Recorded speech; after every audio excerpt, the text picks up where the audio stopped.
Now on Denver 7 News at 7 a.m. on Local 3, a newly designed King Soopers opens in Boulder as the community remembers the 10 lives lost there nearly a year ago. It's certainly been a process of learning how do you deal with your emotions and do the work, and it's something I'm still learning. How the city's museum is preserving a memorial so we never forget.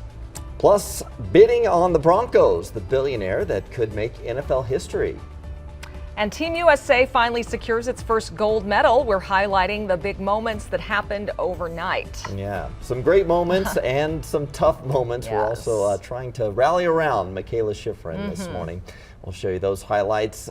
Good morning to you. I'm Brian Sanders. And I'm Nicole Brady, and meteorologist Lisa Hidalgo is here taking a look at the day ahead. Lisa, another pretty mild day. Even with a weak storm rolling through, it's not going to touch our temps. We're going to be again in the upper 40s to even low 50s this afternoon.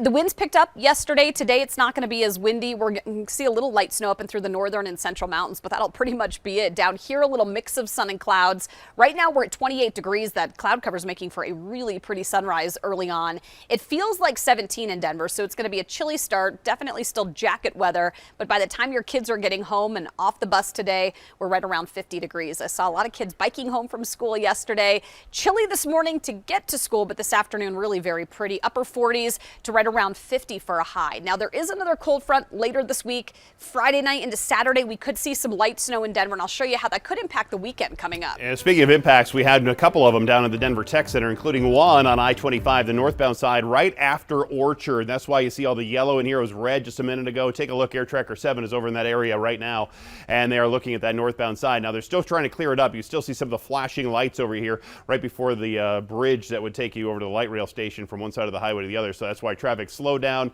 and then it starts picking up really quickly right after that. The rest of the drive through the Denver Tech Center southbound side looks just fine. So it's just a couple extra minutes there, not worth an alternate route. Heavy stop and go traffic to downtown, I-76, I-25, 270, all very typical stuff. If you hear of a crash over here at DIA by Green Valley Ranch and Pena Boulevard, not affecting the drive at all to or from the airport.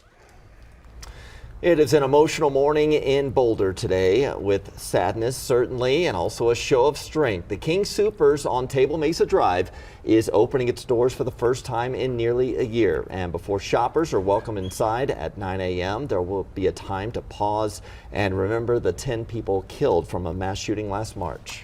This morning, we are taking you inside the remodeled store. We'll also tell you how the city's museum is turning all those items left at the store's fence into a powerful memorial, and how a scholarship is helping one victim's legacy live on. Let's start with the store's renovations. Denver 7 got a behind-the-scenes look at the changes, which include these large windows across the store front there. The parking lot has also been reconfigured, and then on the inside there are higher ceilings and more light. Although it took a lot of time to reopen, King Soopers says this is an important part of the community, and it's time to welcome people back. This store means so much to this community. It means so much to our associates, and from day one our associates wanted their store back, and the community continually told us that they wanted this location back. It's, if you will, a gathering place for people, and we are really excited to welcome them back. And the work isn't done. By spring, there will be a garden planted on the west corner of the parking lot with 10 trees in honor of the 10 lives that were lost. Of course, that's not the only way they'll be remembered. After the shooting, this memorial grew along the fence line with flowers and mementos, signs of Boulder strong, heartfelt messages. And Denver 7's Veronica Acosta continues our coverage from Boulder this morning. Out in front of the store, Veronica, all those items from the fence will be preserved by a local museum.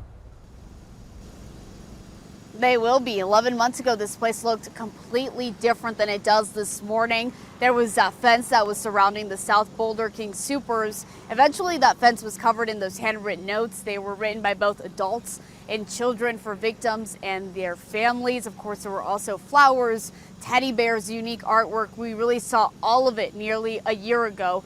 And it's not all completely gone. The Museum of Boulder is using all of those items to create a memorial for those victims that people will soon be able to get a look at. Like, it's not going to get thrown away. It's not going to just disappear. Like, it will still be in the public trust and will still be available to the community to help with healing and research in the future and any myriad of other opportunities and purposes for it. Months after the shooting here at King Soopers, museum staff, they began slowly and carefully taking down the hundreds of mementos people left on the memorial.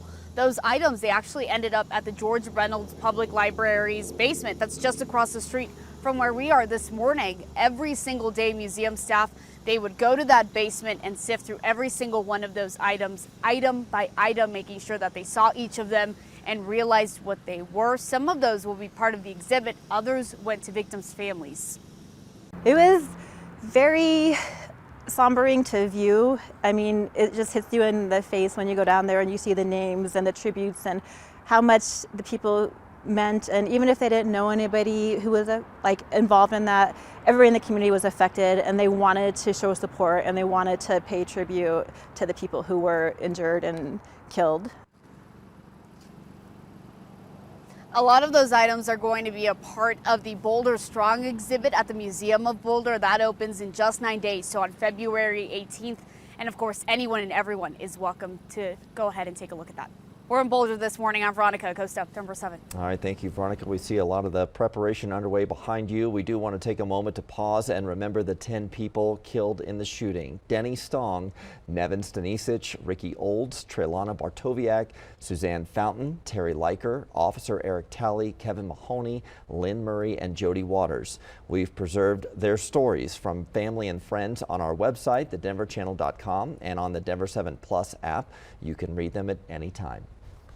Mesa County Clerk Tina Peters is facing more legal trouble. On Tuesday, Grand Junction police briefly detained her and served a search warrant to seize her iPad. According to the warrant, Peters is accused of using her iPad to illegally record a court hearing Monday, then lying to the judge when asked about it. A security photo included in the warrant shows Peters sitting behind the defense table with the tablet propped up on the bar. Right now, charges against Peters are pending. The courts say they still want to review the video to determine if she was in fact recording. Denver 7 reached out to Peters' representatives for comment, but we have not heard back. This comes as a grand jury investigates Peters for allegedly tampering with county election equipment. She's also being sued by the Secretary of State's office in an effort to block her from overseeing November's elections. The city of Colorado Springs will pay nearly $3 million to the family of Devon Bailey. The 19-year-old was shot and killed by police in August 2019. Police had stopped Bailey and his cousin for questioning about a robbery. Bailey tried to run away. Body camera video showed an officer shooting Bailey while his back was turned. A grand jury later ruled the officer's actions were justified under Colorado's fleeing felon law. In addition to money, the settlement also includes multiple policy changes for Colorado Springs Police, including annual anti-bias training. Well, we now know one of the people planning to bid on the Broncos, billionaire and media mogul Byron Allen, says he wants to buy the team. Denver 7's Colette Bordelon joins us this morning because, Colette, this decision comes at a time when the spotlight is on diversity in the NFL. Yeah, the Denver Broncos are one of 3 teams facing a discrimination lawsuit from former head coach candidate Brian Flores, claiming racist hiring practices and other injustices in the NFL. Flores says teams conducted sham interviews with him just to meet the league's Rooney Rule, which mandates minority candidates must be considered for coaching vacancies. In 2019, Flores says when he was interviewed by CEO Joe Ellis and team president John Elway, they were late and hungover. The Broncos say the claims are blatantly false. Elway says he took Flores very seriously as a candidate. If Byron Allen were to buy the Broncos, he'd be the first black majority owner of an NFL team. In a statement reported by the Denver Post, he says he'd bring positive change to the league. Athletics and Beyond, a nonprofit helping at-risk youth in the Denver metro, on the field and in the classroom, say if the NFL is truly interested in diversity, they need to start recruiting diverse talent at the top of every organization. Society teaches black and brown children in specific how to be employees. They do very little to teach them how to be employers. Our partners at the Denver Post have a sports industry source who tells them trustees will accept the highest qualified bidder. Colette Bordelon, Denver 7. Thank you, Colette. Rockies manager Bud Black and the team have agreed to a contract extension through 2023. Black has been the team's manager since 2016. He has the best winning percentage of any manager in the Rockies' nearly 30-year history. Well, fellow skiers and fans from all over are rallying around Colorado's Michaela Schifrin. Yeah, we got to show her some support here. The most decorated skier in World Championship history has disqualified from her second straight Olympic event. The important first run in the slalom to set the tone. No! You have got to be kidding me. Shocker right off the bat. Didn't even get into the course.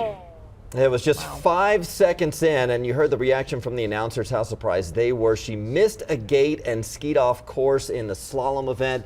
Obviously, she was devastated by this. She collapsed along the side there for about 20 minutes and just sat in frustration and had to fight back tears later on. She said the mistake made her second guess the last 15 years of her career and all the training and success she's had. She still has 3 Olympic events left.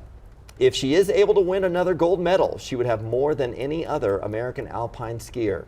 Meanwhile, fellow Olympic skier Lindsey Vonn tweeted that she is gutted for Schifrin and said, quote, "This doesn't take away from her storied career and what she can and will accomplish going forward.